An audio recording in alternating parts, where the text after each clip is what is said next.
আপনাদের ভুলে আপনারা বিগত 16 বছর খেসারত দিয়েছেন, এখনো ভুল করছেন, তার মানে সামনেও আপনাদের খেসারত আছে।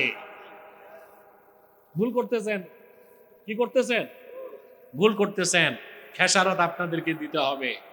এই যে আপনারা বসলেন, আমরা ভুল করব, আমরা পরাজিত, আমরা বিপর্যয় হবে আমাদের, আমরা ভুল করব, আমাদের ক্ষতি হবে। ইসলামের কোনো ক্ষতি নাই। ইসলাম মহা বিজয়ী হয়ে গেছে 1500 বছর আগে। যতদিন কোরআন থাকবে ততদিন ইসলাম থাকবে। ইসলামকে যারা বিশ্বাস করবে উম্মতে মুহাম্মদী হয়ে যাবে, ইসলাম থেকে বাইরে যাবে, উম্মত থেকে খারিজ হয়ে যাবে। এখানেই লাগাম, যা খুশি তাই বলে, বুঝেন না? মানুষকে ভাষণ দেয় আমরা এক হব, নতুবা ইসলামের ক্ষতি হবে। বেটা, ইসলাম কি ক্ষতি হওয়ার জিনিস? এক না হলে মুসলমানের ক্ষতি হবে। ইসলাম বিজয়ী হয়ে গেছে, ইসলাম কখনো পরাজিত হবে না, এটা আল্লাহ বলে দিছে। অথবা ইসলামের পক্ষে যারা থাকবে মুসলিম হিসেবে তাদের বিজয় হবে, ঠিক কিনা? আর প্রকৃত মুসলমানরা, তাদের অভিধানে পরাজয় বলে কোনো শব্দ নাই। মুসলমানের অভিধানে দুইটা শব্দ, বিজয় নয় বিপর্যয়, পরাজয় বলে কোনো শব্দ নাই। যে ব্যক্তি ইমানদার, পরিপূর্ণ ইখলাসের সঙ্গে দ্বীনের কাজ করবে, তার জন্য দুইটা জিনিস আল্লাহর পক্ষ থেকে, হয় সে শাহাদাত বরণ করবে, নয় সে বিজয়ী হবে। বলেন সুবহানাল্লাহ। হয় শাহাদাত বরণ করবে, নয় সে বিজয়ী হবে। বিপর্যয় বলে কোনো শব্দ থাকবে তখন যদি সে ভুল করে, কিন্তু পরাজয় বলে কোনো শব্দ নাই। মুসলমান ইমানের সাথে দ্বীনের পক্ষে তার প্রতিটা শ্বাস, প্রতিটা কদম আল্লাহ তাআলা সওয়াব হিসেবে, পুণ্য হিসেবে তার আমলনামায় দিয়ে দিবেন। বলেন সুবহানাল্লাহ। যার ইখলাস যত বেশি হবে তার মাকাম তত বড় হবে। বলেন সুবহানাল্লাহ। অতএব আমাদেরকে ভোট দিলে, এক পিসাব বলছে যে আমরা ইসলামকে বিজয়ী করব। বেটা পিসাব, তোমার তো আকীদার কোনো জ্ঞানই নাই। ইসলাম তো 1500 বছর আগে রাসূলুল্লাহর মাধ্যমে মহাবিজয়ী হয়ে গেছে। এইটা বলো যে আপনারা আমাদেরকে ভোট দিলে ইসলাম পন্থীগণ বিজয়ী হবে, এটা বলা যায়, ঠিক কিনা? আকীদাগত কোনো ত্রুটি মুখে উচ্চারণ করা যাবে না, হৃদয়ে লালন করা যাবে না। আবার কথায় কথায় বলে ইসলামের ক্ষতি হয়ে যাবে। ইসলাম ক্ষতি হওয়ার জিনিস? আল্লাহ বলে দিয়েছেন, পৃথিবীর সমস্ত কাফের মুশরিক বেঈমান এক হয়েও আল্লাহর নূরের কোনো ক্ষতি করতে পারে নাই, পারে না, পারবে না। সুবহানাল্লাহ বল। ভুল করলে মুসলমান মাসুল দিবে, তাদের খেসারত দিতে হবে। যেমন আপনাদের ভুলে আপনারা বিগত 16 বছর খেসারত দিয়েছেন, এখনো ভুল করছেন, তার মানে সামনেও আপনাদের খেসারত আছে। ভুল করতেছেন, কি করতেছেন? ভুল করতেছেন, খেসারত আপনাদেরকে দিতে হবে। এই যে আপনারা বসলেন, 31টা দল, কটা দল? 31টা দল, সবাই মোটামুটি গণতন্ত্রের উপর ঈমান আনছে। 31টা দল ঐকমত্য কমিশনে বসছে, 9 মাসে 54 লাখ টাকার চা বিস্কিট খাইছে। কত লাখ টাকা? 54 লাখ টাকার চা বিস্কিট খাইছে। সংবিধানকে সংস্কার করবে, কিন্তু আসল কথায় কেউ নাই। কেউ বলতেছে গণভোট, কেউ বলতেছে গণভোট না, কেউ বলতেছে আজকে, কেউ বলতেছে কালকে। এতগুলি ইসলামী দল সবাই মিলে যদি একটা আবেদন করত যে বাংলাদেশের সংবিধানের শুরুতে লিখে দেওয়া হোক, সংবিধানের মূল উৎস হবে কোরআন এবং সুন্নাহ, আর সংস্কার লাগে না, আর সংস্কার লাগে না। আমরা কিন্তু এই কথাটা হবে কি হবে না পরে বলতেও তো পারি নাই। তাহলে এখনই কি আমরা ভুলে আছি কিনা? তে খেসারত দিতে হবে কিনা? আমরা ভুল করব, আমরা পরাজিত, আমরা বিপর্যয় হবে আমাদের, আমরা ভুল করব, আমাদের ক্ষতি হবে। ইসলামের কোনো ক্ষতি নাই। ইসলাম মহা বিজয়ী হয়ে গেছে 1500 বছর আগে। যতদিন কোরআন থাকবে ততদিন ইসলাম থাকবে। ইসলামকে যারা বিশ্বাস করবে উম্মতে মুহাম্মদী হয়ে যাবে, ইসলাম থেকে বাইরে যাবে, উম্মত থেকে খারিজ হয়ে যাবে। ইসলাম ছাড়া আল্লাহর কাছে আর কোনো কিছু গৃহীত নয়। এবার আসেন, এই ইসলামকে আল্লাহ প্রথম বললেন নুরুল্লাহ, আল্লাহর নূর, আর দ্বিতীয় আয়াতে বললেন দ্বীনে হক। সুবহানাল্লাহ। আমাদের দিন কি? আমাদের দেশের মানুষ দিন শব্দের একটা অর্থ জানে, যে দিন অর্থ ধর্ম। দিন অর্থ কি? কিন্তু আল্লাহ তাআলা 4টা বিষয় কি দিন বলছেন। কটা বিষয় আমি বলবো? আল্লাহ রাব্বুল আলামিন কর্মফলকে দিন বলেছেন। আলহামদুলিল্লাহি রাব্বিল আলামিন আর রাহমানির রহিম মালিকি ইয়াউমিদ্দিন। আয় মালিকি ইয়াউমিল জাযা, কর্মফলকে আল্লাহ দিন বলছেন। কি বলছেন? ভালো কাজের পুরস্কার, খারাপ কাজের তিরস্কার। তো দিন শব্দের একটা অর্থ কি? ফল। আপনারা তো আমার কাছে বসছেন, বেশি বুঝতেছেন। দিন অর্থ কি? কর্মফল। লাকুম দিনুকুম ওয়ালিয়া দিন, ওখানেও দিন অর্থ ধর্ম না, কর্মফল। কিন্তু আমার দেশে আগে বিভিন্ন নেতারা অপব্যাখ্যা করত যে ধর্ম যার যার উৎসব সবার, ধর্ম যার যার রাষ্ট্র সবার, ধর্ম নিরপেক্ষতার পক্ষে তারা আল্লাহর কোরআন থেকে আয়াত উল্লেখ করে অপব্যাখ্যা করত যে ধর্ম যার যার, যার ধর্ম তার কাছে। আল্লাহ বলছেন লাকুম দিনুকুম ওয়ালিয়া দিন, সহিহ আল বুখারী। আছে কই? কোরআন শরীফে। কোনটা কোরআনে আছে, কোনটা বুখারীতে আছে এতটুকু জানে না, ফতোয়া দেওয়া শুরু করছে। এদের সবাইকে আমি ধরছি, বিনা চ্যালেঞ্জে ছেড়ে দেই নাই। এমন কি এদের যে প্রধান, তাকেও ছাড়ি নাই। বহু মামলা দিছে, হামলা করছে, অ্যারেস্ট করতে চাইছে। কেন যেন আল্লাহ আমাকে জেলে নেন নাই, এটা আমি জানি না। তবে চেষ্টার কোনো ত্রুটি ছিল না। প্রিয় বন্ধুগণ, যে কথা বলছিলাম, দিন শব্দের অর্থ, একটা অর্থ কর্মফল। লাকুম দিনুকুম ওয়ালিয়া দিনের অর্থ তোমাদের কর্মফল তোমরা পাবে, আর আমি আমার কাজের পুরস্কার পাবো। দিন শব্দের কয়টা অর্থ? আল্লাহ রাব্বুল আলামিন ঈমানকে দিন বলেছেন। কুল আতুআল্লিমুনাল্লাহা বিদীনিকুম ওয়াল্লাহু ইয়ালামু মা ফিস সামাওয়াতি ওয়া মা ফিল আরদ। সুবহানাল্লাহ। মুহাম্মদ সাল্লাল্লাহু আলাইহি ওয়াসাল্লাম, আপনি আরাবী বেদুইনদেরকে বলুন যে তোমরা কি আল্লাহকে তোমাদের দিন সম্পর্কে শিখাতে চাও? এখানে দিন মানে ঈমান, অর্থাৎ তোমাদের অন্তরে ঈমান আছে না নাই এটা আল্লাহ ভালো জানেন, তিনি আকাশ জমিনের সবকিছু জানেন। এখানে দিন অর্থ ঈমান। তা দিন শব্দের একটা অর্থ কর্মফল, দিন শব্দের একটা অর্থ ঈমান। ইবাদত বন্দিগি ইতাআতকেও আল্লাহ দিন বলছেন। ওয়ামা উমিরু ইল্লা লিয়াবুদুল্লাহা মুখলিসিনা লাহুদ্দিন। পূর্বে যারা এসেছে সকল পয়গম্বরের উম্মতদেরকে এটাই আদেশ করা হয়েছিল, তারা যেন আল্লাহর ইবাদত করে ইখলাসের সঙ্গে, আর ইতাআত বা দিনকে আল্লাহর জন্য খালেস করে। এখানে দিন অর্থ ইতাআত, আনুগত্য। কয়টা অর্থ পেলাম? জোরে বলেন। দিন অর্থ কর্মফল, দিন অর্থ ঈমান, দিন অর্থ আনুগত্য। দিনের আরেক অর্থ হচ্ছে জীবন বিধান, যেটা আল্লাহ কোরআন শরীফে বলেছেন, وَمَن يَبْتَغِي غَيْرَ الْإِسْلَامِ دِينًا فَلَن يُقْبَلَ مِنْهُ وَهُوَ فِي الْآخِرَةِ مِنَ الْخَاسِرِينَ। আর যে ব্যক্তি ঈমান আনবে না, তার মানে মুহাম্মদ সাল্লাল্লাহু আলাইহি ওয়াসাল্লামের আনিত ইসলামকে, জীবন বিধানকে দিন হিসেবে গ্রহণ করবে না, তার নামাজ, তার রোজা, তার কোনো সৎকর্ম আল্লাহর কাছে গৃহীত হবে না, বরং কাল কিয়ামতের দিন সে ক্ষতিগ্রস্তদের কাতারে শামিল হয়ে যাবে। তো দিনের কটা অর্থ? এখন চার জায়গায় চার রকম অর্থ নিলাম কেমন করে, প্রশ্ন আসে না? কোরআন শরীফের ব্যাখ্যা হচ্ছে হাদিস। অতএব স্লোগান ঠিক করতে হবে, কোরআন ছাড়া অন্য কিছু মানি না, মানবো না। এই স্লোগানের দ্বারা যারা হাদিস অস্বীকার করে, আহলে কোরআন দাবিদার শয়তানরা সুযোগ পাবে। আমাদের কথা হবে কোরআন সুন্নাহ ছাড়া অন্য কিছু মানি না, মানবো না। যদি বলি কোরআন ছাড়া অন্য কিছু মানি না, তো প্রশ্ন আসে হাদিস কি মানতে হবে না? ইসলামের সুস্পষ্ট ব্যাখ্যা হচ্ছে সুন্নাহ। সুন্নাহকে বাদ দিলে ইসলামের অস্তিত্ব থাকবে না। যেমন সালাত, সালাত শব্দের একটা অর্থ দোয়া, সালাত শব্দের একটা অর্থ ইস্তেগফার, ক্ষমা, সালাত শব্দের একটা অর্থ নামাজ। এখন কোথায় সালাতের কি অর্থ, এই ব্যাখ্যা নিতে হবে হাদিস থেকে। কিসের থেকে? হাদিস থেকে। সুবহানাল্লাহ বলে। দারাবা ইয়াদরিবু দারবুন মানি, কিন্তু আল্লাহ তিন জায়গায় তিন অর্থ নিছেন। এক জায়গায় অর্থ নিছেন হাঁটাহাঁটি, এক জায়গায় অর্থ নিছেন প্রহার, আরেক জায়গায় অর্থ নিছেন উদাহরণ দেওয়া। কোথায় কি অর্থ তা নির্ধারণ করতে হবে হাদিস দিয়ে। সম, সম অর্থ কি? রোজা। সম অর্থ কি?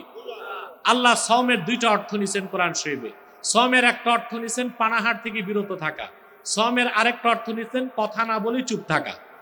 যেমন তিনি বলেছেন, ইয়া আইয়ুহাল্লাযীনা আমানু কুতিবা আলাইকুমুস সিয়ামু কামা কুতিবা আলাল্লাযীনা মিন ক্বাবলিকুম লাআল্লাকুম তাত্তাকুন। ঈমানদারগণ, তোমাদের উপর রোজাকে ফরজ করা হয়েছে যেভাবে তোমাদের পূর্ববর্তীদের উপর ফরজ করা হয়েছিল।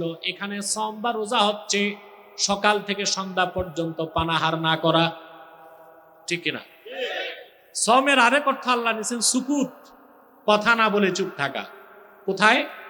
মরিয়মের কথা আল্লাহ যেখানে বলেছেন, মারিয়াম ছিল ঈসার মা, মরিয়মের কোনো স্বামী ছিল না, কোনো আল্লাহর হুকুমে জিবরিল ফু দিছে, মায়ের পেটে ঈসা আলাইহিস সালাম হয়েছে। সুবহানাল্লাহ বলবেন। স্বামীর স্পর্শ পান নাই, এখন পেটে যে বাচ্চা, ইহুদিরা তো প্রশ্ন করবে তুমি বাচ্চা পাইলা কই, তোমার তো বিয়ে হয় নাই। তা আল্লাহ মরিয়মকে শিখাই দিয়েছেন, তুমি বলবা ইন্নী নাযারতু লির-রাহমানি সাওমান ফালান উকাল্লিমাল ইয়াওমা ইনসিয়া। আমি রহমানের নামে সম করেছি, তার মানে আমি চুপ থাকবো, আমি কোনো মানুষের সঙ্গে কথা বলবো না। তা সমের এক জায়গায় অর্থ হচ্ছে পানাহার না করা, সমের আরেক জায়গায় অর্থ হচ্ছে কথা না বলে চুপ থাকা। এখন বাংলাদেশে যে ভণ্ড দল বের হয়েছে আহলে কোরআন দাবিদার, শুধু কোরআন মানে হাদিস মানে না, তারা যে কাফের সন্দেহ আছে? হাদিস যদি না মানে নামাজ নাই, রোজা নাই, হজ নাই, যাকাতও নাই। যেমন রোজার ক্ষেত্রে দুইটা অর্থ, একটা হচ্ছে চুপ থাকা, আর একটা হচ্ছে পানাহার না করা। এখন যে বলবে আমি শুধু কোরআন মানি হাদিস মানি না, ও তো ধান্দা করার সুযোগ পাবে। ও বলবে যে সমের তো দুইটা অর্থ, একটা অর্থ পানাহার না করা, আর একটা অর্থ চুপ থাকা, আমি দ্বিতীয় অর্থ নিলাম, প্রথমটা নিলাম না। তার মানে রোজার দিন 3 বেলা ভালো করে খাবো, শুধু কথা বলবো না, চুপ থাকবো। তার রোজা থাকে? কথা বলেন। হ্যাঁ, তা আপনারা নামাজ পড়েন না? নামাজের নিয়ম কি? আগে কিয়াম, তারপর রুকু, তারপরে সাজদা, বৈঠক, আবার সাজদা, আবার কিয়াম, আবার রুকু। এই যে কিয়াম, রুকু, সাজদা তরতিব কোরআন শরীফের কোথাও এই কথা নাই। আল্লাহ এক জায়গায় বলেছেন আকিমুস সালাহ ওয়া আতুজ যাকাত, নামাজ পড়ো। আরেক জায়গায় বলেছেন ওয়ারকাউ মার রাকিব, রুকুকারীদের সাথে রুকু করো। আরেক জায়গায় বলেছেন ওয়াসজুদ ওয়াক্তারিব, সাজদা করো, আমার কাছে আসো। কিন্তু কেয়ামের পর রুকু, রুকুর পরে সাজদা, এইভাবে আল্লাহ সাজায় দেন নাই। এটা আমরা পেয়েছি রাসূলুল্লাহর সুন্নাহ থেকে। এখন কেউ যদি সুন্নাহ না মানে, সে কিভাবে নামাজ পড়তে পারে? অজু করে একটু দাঁড়ায় সূরা কেরাত পড়লো, এরপর পত্রিকা পড়লো, আবার একটু রুকু করলো, আবার একটু খাওয়া দাওয়া করে আবার সাজদা করে সালাম দিল। কথা বলে সুন্নাহ বাদ দিলে নামাজের অস্তিত্ব থাকে না। বাংলাদেশে একজন সাংবাদিক ছিল আকরাম খা, নাম শুনছেন? আকরাম খা। এই লোকটাকে বলা হয় বাংলাদেশের সাংবাদিকতার জগতে কিংবদন্তি। আর আমি খোঁজ নিয়ে দেখছি এই বেটা মুসলমানই হয় নাই। এ ছিল ওরিয়েন্টালিস্ট, স্যার সৈয়দ আহমদ খানের ওরিয়েন্টালিজম বিশ্বাস করত। তো সে নামাজ পড়তো কিভাবে? সে প্রথমে দাঁড়ায় কিছুক্ষণ সূরা কেরাত পড়তো, এরপর পত্রিকার লেখালেখি করতো, আবার একটা রুকু করে ফেলতো, আবার এসে একটু চা খাইতো, আবার সাজদা করতো। তা আলেমরা তারে জিজ্ঞেস করছে আপনি এইভাবে নামাজ পড়েন কেন? কোরআনে তো এইভাবে নাই যে কিয়াম তারপর রুকু তারপর সাজদা, বলে হাদিসে আছে। ও তো হাদিসই মানত না। তাহলে না, কাদিয়ানীরা তো কুখ্যাত কাফের। আমি বলতেছি যাদের কথা, এরা আহলে কোরআন, ওরা হাদিস মানে না, ওরা হাদিস মানে না। তা হাদিস যারা মানে না তারাও মুসলমান হইতে পারে না, কাফের। আমি কিছু কথা বললাম কেন? দিন শব্দের কটা অর্থ, কিন্তু এই অর্থগুলো হৃদয় থেকে? হাদিস থেকে। কিসের থেকে? হাদিস থেকে। আল্লাহ পাক বলেন আল্লাহ তার রাসূল মুহাম্মদ সাল্লাল্লাহু আলাইহি ওয়াসাল্লামকে প্রেরণ করে, আল্লাহ তার রাসূল মুহাম্মদ সাল্লাল্লাহু আলাইহি ওয়াসাল্লামকে প্রেরণ করেছেন হেদায়েতের সাথে, মানে কোরআন দিয়ে, আর দ্বীনে হক, মহাসত্য দিন সহকারে। সুবহানাল্লাহ বলে। কেন? যেন মুহাম্মদ সাল্লাল্লাহু আলাইহি সাল্লাম আল্লাহর দ্বীনকে সকল ধর্মের উপর বিজয়ী করতে পারেন। আল্লাহ তার হাবিব মুহাম্মদ সাল্লাল্লাহু আলাইহি ওয়াসাল্লামের মাধ্যমে ১৫০০ বছর আগে দিন ইসলামকে বিজয়ী করে দিয়েছেন। এখন আল্লাহর কাছে স্বীকৃত মনোনীত দিন একটাই, সেটা হচ্ছে ইসলাম। ইসলামের বাইরে কোনো কিছুকে আল্লাহ গ্রহণ করবেন আর আল্লাহ পর্যন্ত পৌঁছা সম্ভব। এই কথাগুলো বুঝছেন? ভালো করে বুঝছেন? এবার আসেন আর একটু ভালো করে দিন ইসলামের পরিচয় জেনে নেন। ইসলাম ছাড়া অন্য কোনো ধর্ম, আদর্শ, মতবাদে ভালো কিছু থাকলেও নেওয়া যাবে না। এটা বুঝছেন? আপনি বলতে পারেন হুজুর এটা তো গায়ের জোরের কথা। ইসলাম তো মানি, ইসলাম ইজ দ্য বেস্ট বলে না কথিত স্কলাররা। ইন্টারফেথের পয়সা খাইছে যারা খ্রিস্টানদের, এই স্কলার নামের স্ক্রু ড্রাইভাররা বলে no east no west, Islam is the best. এখানে ফাঁক আছে, আপনারা ঘুরে বসেন জনগণ, এখানে কি আছে? বেস্ট মানে সর্বশ্রেষ্ঠ। তাহলে বোঝা যায় ইসলাম তো সর্বশ্রেষ্ঠ, তবে শ্রেষ্ঠও আছে। কথা বলেন, আছে শ্রেষ্ঠ? না, স্লোগানটা হবে no east no west, Islam is the best, Islam is last, Islam is completed by almighty Allah. ইসলামী শুরু, ইসলামী শেষ, ইসলামী পরিপূর্ণ, ইসলামের বাইরে কোনো কিছু। আমি একটা দলিল দিব আর একটা যুক্তি দিব। একটা দলিল একটা যুক্তি। কেন? আপনারা বাঙালি যুক্তি পছন্দ করেন বেশ, ঠিক না? কিন্তু মনে রাখবেন, লাখো যুক্তি এক পাল্লায় দিল, কোরআন হাদিসের একটা দলিলের সমান ওজন হবে। সেজন্য আমি দলিলে বিশ্বাসী, যুক্তিতে বিশ্বাসী না। আমি কিসে বিশ্বাসী? দলিলের পর কাফের মুশরিক নাস্তিকদের বুঝাইতে যুক্তি টুক্তি মাঝে মধ্যে দেই, যুক্তি দেই আর কি, কারণ লোহা দিয়া লোহা কাটতে হয়।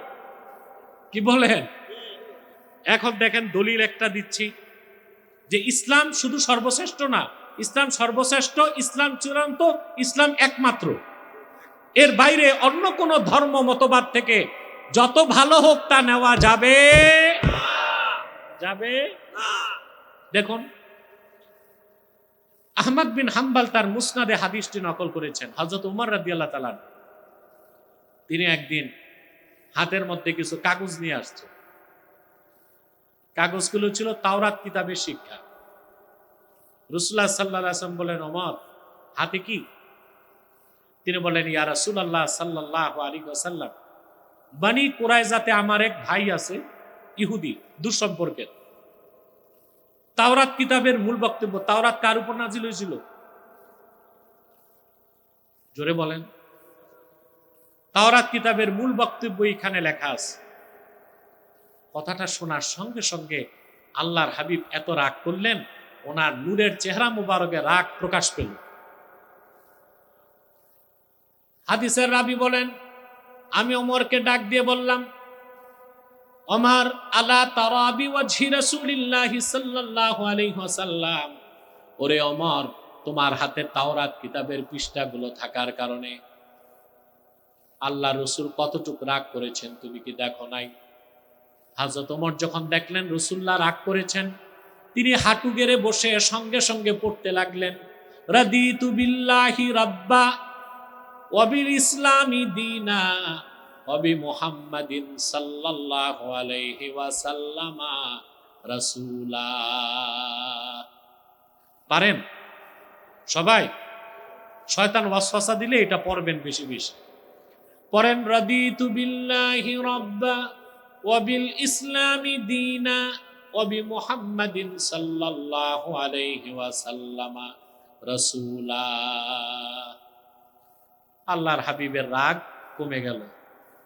তারপর হযরত ওমরকে লক্ষ্য করে রাসূলুল্লাহ সাল্লাল্লাহু আলাইহি ওয়াসাল্লাম একটা কথা বললেন, বলবো?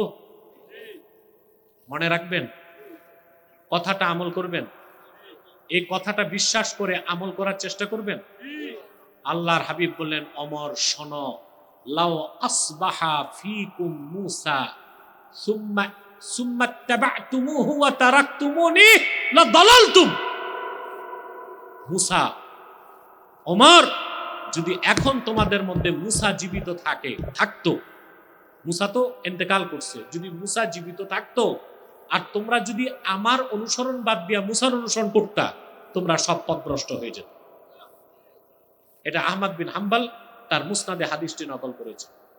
আরেকটা হাদিস মুসনাদে এসছে, রাসূলুল্লাহ সাল্লাল্লাহু আলাইহি ওয়াসাল্লাম বলেছেন, যদি মুসা জীবিত থাকতো আমার অনুসরণ করা ছাড়া তার গতি থাকতো না। সুবহানাল্লাহ বলুন। কথাটা খেয়াল থাকবে। তাহলে আমরা কি বুঝলাম? মুসা নবীর তাওরাত কিতাবের কিছুও মানা, ঈসা নবীর ইনজিল কিতাবের কিছু মানা, শুধু ইসলাম, কেবলমাত্র ইসলাম, একমাত্র ইসলাম, এর বাইরে মুক্তির কোনো পথ নাই। এবার যুক্তি, এবার কি যুক্তি হচ্ছে, আপনার যে ওষুধ কিনেন, তো ওষুধে দেখেন না মেয়াদ আছে কিনা? মেয়াদ উত্তীর্ণ ঔষধ যদি বিক্রি করে কোনো দোকানে, সরকার কি করে? এটা তো বাংলাদেশ, এখানে জিনজিরাতে আটা ময়দা দিয়ে ওষুধ বানায়, এগুলো দেখার কেউ নাই, দেখার কেউ নাই। বাংলাদেশের ওষুধ আর ফাইল বিদেশ গেলে ডাক্তাররা কতক্ষণ চিন্তা করে, বিদেশে ডাক্তাররা, যে বাংলাদেশে এরা কি গাঁজা খায় নাকি।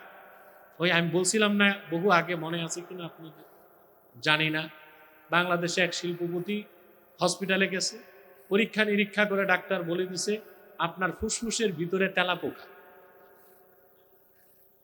চিন্তা, এটা একটা কথা? ফুসফুসের ভিতরে তেলাপোকা যায় কেমন? এটা কি সম্ভব? কথা বলে না। গেছে সিঙ্গাপুর, পরীক্ষা নিরীক্ষা করে ডাক্তার হাসে, বলে আপনার ফুসফুসে তেলাপোকা না, বাংলাদেশের এমআরআই মেশিনে তেলাপোকা ছিল, ওইটা ফাইলে চলে আসছে, ইমেজিং করতে যে চলে আসছে। ডাক্তার তো বুঝে নাই তেলাপোকা তো মেশিনে, আপনার ফুসফুসে না।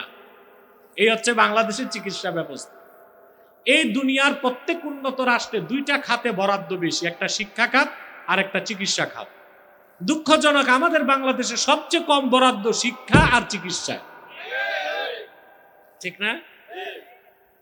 15 মাস চলে গেছে, ওনারাই বা কি করছে? শিক্ষার উন্নয়ন, চিকিৎসার কি উন্নয়ন করছে? একটা হাসপাতালও তো হয় নাই। কথা বলো। আমি তো মনে করি 15 মাসে বাংলাদেশের 15টা জেলায় 15টা সরকারি হাসপাতাল হওয়া দরকার ছিল। এগুলো আমরা পারি না, এগুলো আমরা করি না, এগুলো আমাদের চিন্তাও নাই। আগেও যারা ছিল খেয়ে গেছে, এখনো যারা আছে, আগে যেগুলো ছিল এমন যে খাইয়া গোস্ত সব খাইয়া হাড্ডি রেখে গেছে, আর এখন যারা, এরা হাড্ডি চাটতেছে। আগে পয়সা যাইতো বস্তায়, এখন পয়সা ঘুষের যায় ক্রিপ্টো কারেন্সিতে। এটা দেখা যায় না, এটা ডিজিটাল, বিটকয়েন, বিটকয়েন বুঝলেন, ডিজিটালে টাকা সব চলে যায়। দেখেন ভাই, সত্য কথা বলি, এই গণভোট আর সংস্কার ঘোড়ার ডিমের কিচ্ছু হবে না। কোরআন সুন্নাহর পথে যদি ফিরে না আসেন, পরকালেও মুক্তি নাই, দুনিয়াতেও ভালো থাকতে পারবেন না। শুধু বিদেশিদের তাবেদারি করতে হবে, কখনো ভারতের তাবেদারি, কখনো যুক্তরাষ্ট্রের তাবেদারি। আর যারা কোরআন সুন্নাহর পথে ও মতে চলে, দুনিয়ার কাউকে তাবেদারি করতে হয় না। তার প্রমাণ হচ্ছে আফগানিস্তান, যাদেরকে মোল্লা বলে অপমান করতেন, এই মোল্লারা এখন আমেরিকারও সাহায্য করছে, রাশিয়ারও সাহায্য করছে। এখন সব দৌড়ায় তাদের কাছে, মোল্লাদের কাছে। চায়না দৌড়ায়, ইন্ডিয়া তো দাওয়াত করে মাথায় নিয়ে পররাষ্ট্রমন্ত্রীর ঘুরায় নিছে। কেন? ইন্ডিয়াতে বেকার সমস্যা বেশি। ইন্ডিয়া হাতে পায়ে ধরছে আফগানিস্তানের মন্ত্রীকে, যে আপনাদের দেশে তো অনেক স্কুল আছে, ইউরোপ আমেরিকা থেকে শিক্ষক আনলে তো প্রচুর বেতন লাগবে, আমাদের দেশের লোক না খেয়ে মরতেছে, কিছু শিক্ষক নেন। কথা বুঝেন না? ভারত আমাদের দেশে করে জুলুম, আর ওখানে আফগানিস্তানের পররাষ্ট্রমন্ত্রীকে এনে মাথায় বসায় ঘুরায়। তার কারণে একটা কথা আছে আপনার, মাইট ইজ রাইট, ঠিক না? এই পৃথিবীর মানুষ শক্তের ভক্ত, নরমের জম। আমরা এই নরম হয়েই মরছি। আগে যারা ছিল করছে ভারতের তাবেদারি, এখন যারা আছে করতেছে যুক্তরাষ্ট্রের তাবেদারি। এই তাবেদারিগুলো আমাদের বাদ দিতে হবে। আমাদের দেশ আমাদের গঠন করতে হবে। বাংলাদেশের আমূল পরিবর্তন হবে শিক্ষা ব্যবস্থা আর চিকিৎসা ব্যবস্থা, যদি আমরা বিশ্বমানের করতে পারি। চিকিৎসাটা কেন দরকার? আপনার ভুল ট্রিটমেন্ট হলে আপনি সুস্থ থাকবেন না। মানুষের মস্তিষ্ক, ব্রেনের জন্য দরকার পুষ্টি। কি দরকার? পুষ্টি। আপনি শুনছেন যে বাংলাদেশ, ভারত, পাকিস্তানের কোন বিজ্ঞানী কিছু আবিষ্কার করছে? কারণ পুষ্টিহীন, আপার স্টোরে মাল শক্তিশালী না, এই জন্য কিছু বানাইতে পারে না। দেখেন না, ইউরোপ আমেরিকা রকেট পাঠায় চাঁদে, আর আমাদের বুয়েট অটোরিকশা বানাইছে টেসলা নাম দিয়ে। কোথায় রকেট টেসলা, কোথায় অটোরিকশা টেসলা। এই পড়ছি আমরা এতদিন উন্নয়ন করতে করতে। ও তো আপনাদের বুবু তো ডিজিটাল করে দিয়ে গেছে, ডিজিটাল এই হয়েছে, আমরা অটোরিকশা বানাইছি। ঠিক কিনা? না, বিদেশিদের তাবেদারি না করে আমরা ইসলামকে যদি হৃদয়ে লালন করে ইমানের উপর বলিয়ান হয়ে মুসলমান ঐক্যবদ্ধ হতে পারি, দক্ষিণ এশিয়া নয়, গোটা এশিয়ায় অত্যন্ত সমৃদ্ধ শক্তিশালী একটা রাষ্ট্র বাংলাদেশ হবে। কি পরিমাণ সম্পদ আল্লাহ দিয়ে রাখছে বাংলাদেশ, আপনি হিসাব করতে পারবেন না। রেয়ার মিনারেল, আর্থ মিনারেল, অতি প্রাকৃতিক খনিজ যেটা, এটা বাংলাদেশে আছে $2.7 ট্রিলিয়ন। কত? বিজ্ঞানীরা অবাক হয়ে গেছে, বাংলাদেশের পদ্মা, মেঘনা, যমুনা প্রত্যেকটা নদীর বালিতে সিলিকন আছে। অর্থাৎ এই বালু রিফাইন করে সিলিকন বের করা যাবে। সিলিকন দিয়ে পৃথিবীতে চিপস হয়, চিপস, মোবাইল, রোবট, তারপরে যত যন্ত্রাংশ, যন্ত্র, এগুলো হয় সিলিকন থেকে। এগুলো আল্লাহ দিয়ে রাখছেন আমাদেরকে বিনা পয়সায়, আমাদের নদী নালায় ভরপুর। আমাদের পার্বত্য চট্টগ্রামে ইউরেনিয়াম আছে, টেকনাফ ও সেন্ট মার্টিন অঞ্চলে ইউরেনিয়াম আছে। এই সব সম্পদের লোভে এখন বিদেশিরা আমাদের দিকে চোখ দিচ্ছে।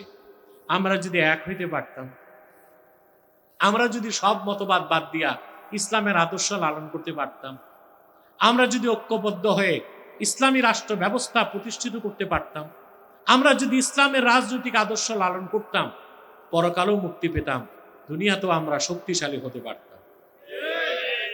আমাদের মানুষ বিএসএফ মারবে, বরং এপার থেকে মুসলমান যদি স্লোগান দিত, হিন্দুরা ধুতি ঢিলা কইরা হরে রাম করতে করতে দৌড়ে। এখনই তো ভয় পায়, ঠিক না? কিন্তু আমরা এক হতে পারলাম না, এটাই আমার দুঃখ। এক করতেও পারলাম না, এটাও একটা দুঃখ। তবে আশা ছেড়ে দেই নাই, আল্লাহ যদি কবুল করেন এক কাতারে আসবে সব ইনশাআল্লাহ। সকল ইসলামপন্থী আর ডানপন্থী এক জায়গায় আসবে ইনশাআল্লাহ। তবে মনে হয় কপালে আরো কিছু দুর্দশা আছে, মনে হয়, যদি আল্লাহ মাফ না করেন। যদি আল্লাহ মাফ করেন তাইলেই বেঁচে যাবে। তাহলে প্রিয় বন্ধুগণ, যে কথা বলছিলাম, মুহাম্মদ সাল্লাল্লাহু আলাইহি সাল্লাম আল্লাহর পক্ষ থেকে যে দ্বীন এনেছেন ১৫০০ বছর আগে, সেটা আল্লাহর নূর, সেটা পরিপূর্ণ, সেটা বিজয়ী হয়ে গেছে। সেই ইসলামের বাইরে অন্য কোনো তন্ত্র, মতবাদ, মতাদর্শ, ধর্ম মেনে আমরা মুসলমান থাকতে পারবো না, নাজাত পাবো না। এটাই তো মূল বক্তব্য। এটা হৃদয়ে থাকবে, জোরে বলেন। আল্লাহ কবুল করুক, আল্লাহ মঞ্জুর করুক। সাদাকাল্লাহুল আযীম ওয়া সাদাকা রাসূলুহুন নবিয়ুল কারীম ওয়া নাহনু আলা যালিকা মিনাশ শাহিদিন ওয়াশ শাকিরিন আলহামদুলিল্লাহি রাব্বিল আলামিন। আমি দোয়া চাই সবার জন্য। আপনারা এত অতিথির নাম দিছেন, দোয়া করে দিচ্ছি। বসেন, এখন দোয়া করে দিচ্ছি। অনেক অতিথির নাম, আমি সবার জন্য দোয়া করব। বিশেষ করে আজকের সভাপতি মহসিন উদ্দিন গাজী কোথায় আসেন? এই কেন? এই মিয়া, তোমাদের মুনাজাত লাগবে না? লজ্জা শরম নাই? এরা মুনাজাতের পক্ষে না তো, এটা হচ্ছে সমস্যা, ঠিক না? আল্লাহর কাছে হাত পাতবে, এতে লজ্জা কিসের? কি বলেন, কি বিষয়? হ্যাঁ,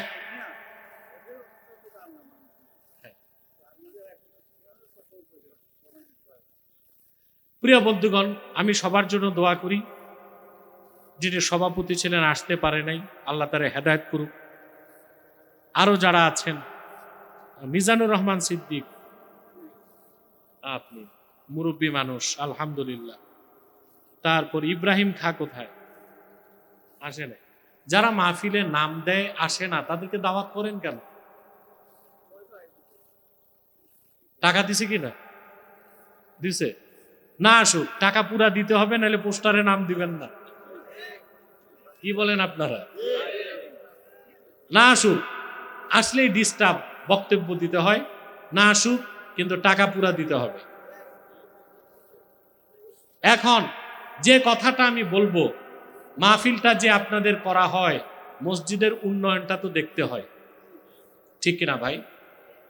আমি জানি না কি কালেকশন হয়েছে, কালেকশন করতে কালেকশনের বক্তা লাগে, আপনার রাখছিলেন?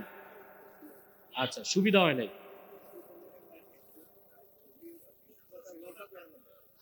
আচ্ছা ভাই, মসজিদকে ঠকানো ঠিক হবে?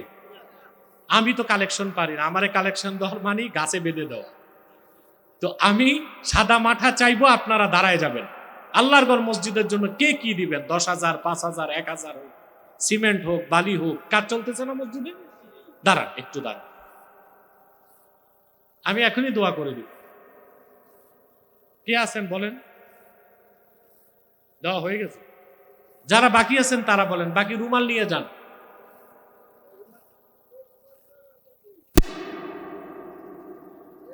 রুমাল নিয়ে যান, রুমালও তো রেডি রাখেন নাই। রুমাল নিয়ে যান, প্রত্যেকেই পকেটে হাত দেন। মসজিদের খরচ এগুলো তো আপনাদের দেখতে হবে, ঠিক না ভাই? প্রত্যেকেই হাত দেন। আলহামদুলিল্লাহ। কি নাম আপনার? হে, শিলাস্তানের সালাউদ্দিন সাহেবের আত্মার মাগফিরাত কেমন হয়? হ্যাঁ, বাবা ইন্তেকাল করছে, তার ছেলে কত দিল? 5 বস্তা সিমেন্টের নগদ দাম দিছে, আলহামদুলিল্লাহ। রাখেন। আর কে আছেন বলেন? রুমাল যাচ্ছে, প্রত্যেকেই দিবেন, কিছু কিছু দিবেন, আমি খাস মোনাজাতে শামিল করে নিব।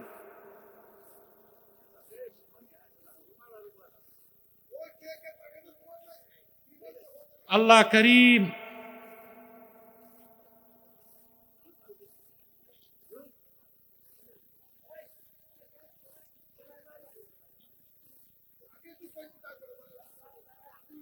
কোনো বিশৃঙ্খলা না, রুমালগুলো আসলে আমি দোয়া করে দিচ্ছি।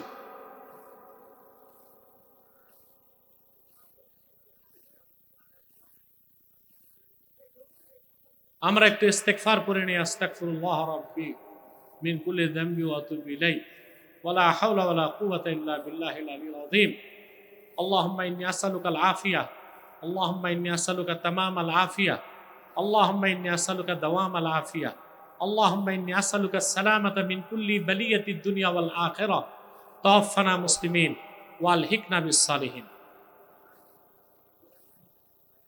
হ্যাঁ, শাহ পরাণ দিয়েছে 1,000 টাকা, আল্লাহ কবুল করুক। আপনারা বাকিতেও লিখাতে পারেন, বলবেন, পরবর্তীতে দিয়ে দিবেন।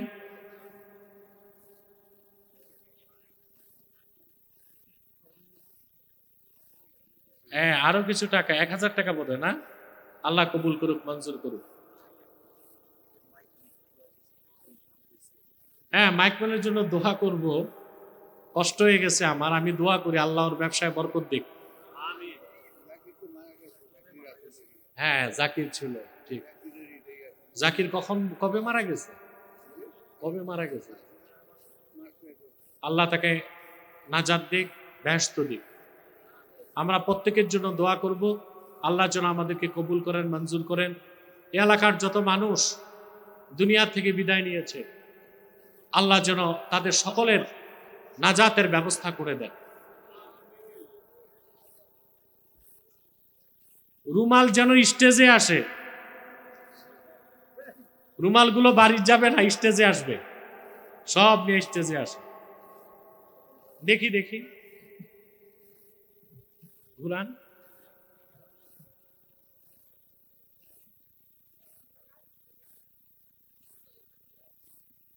আরে এগুলো কি আমার কাজ? এগুলো নেতাদের কাজ।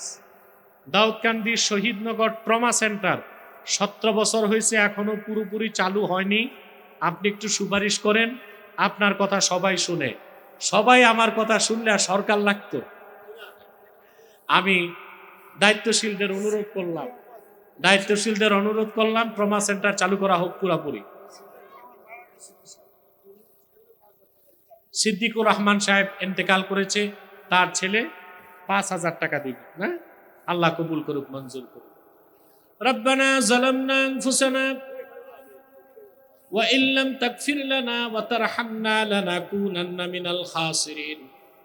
রব্বানা লা তুযিগ কুলুবানা বা'দা ইয হাদাইতানা وهب لنا من لدنك رحمة إنك أنت الوهاب واعف عنا واغفر لنا وارحمنا وكفر عنا سيئاتنا وتوفنا مع الأبرار আল্লাহ তাআলা গভীর রাতে তোমার জাকের শাকের বান্দাদেরকে নিয়ে দুটো হাত তুলেছি আল্লাহ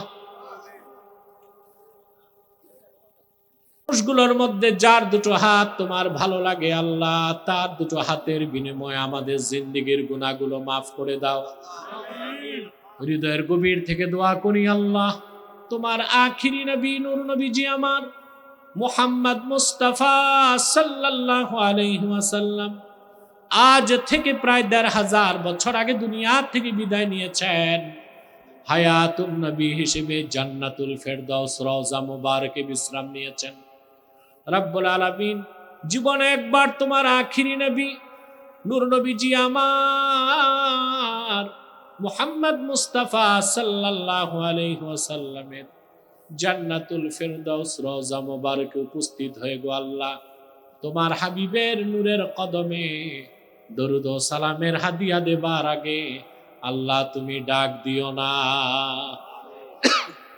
আল্লাহ তাআলা একবার বা একাধিকবার জানাব সোনার মদিনায় নূরের মদিনায় যেতে পেরেছি আল্লাহ জীবনে বারবার তোমার আখিরি নবী নূর নবীজি আমার মুহাম্মদ মুস্তাফা সাল্লাল্লাহু আলাইহি ওয়াসাল্লামের নূরের শহর মদিনাতুল মুনাওয়ারা জিয়ারতের জন্য তাদের কপালটা খুলে দাও হৃদয়ের গভীর থেকে দোয়া করি আল্লাহ তোমার আখিরি নবী নূর নবীজি আমার মুহাম্মদ মুস্তাফা